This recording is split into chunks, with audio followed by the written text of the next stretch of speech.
ang dapat nating tandaan para maging strong, smart at energetic? Ano ang dapat nating gawin para hindi manalo si Dominus di malusog? Kumain ng tama!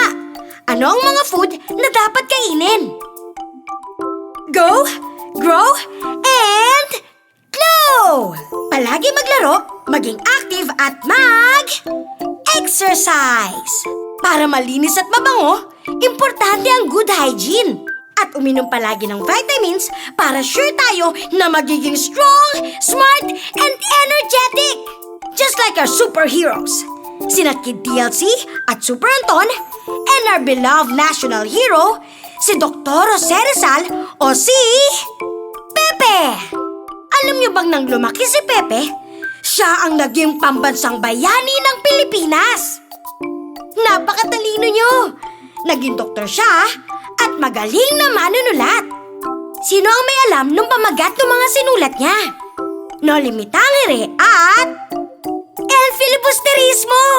At nung malaki na siya, pinatay siya ng mga Kastila dahil ipinaglaban niya ang kalayaan ng ating bayan.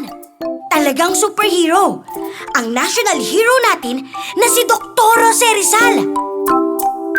Pero teka, sa ngayon, bata pa si Jose Rizal at kasama siya ni na Kid DLC at Super Anton.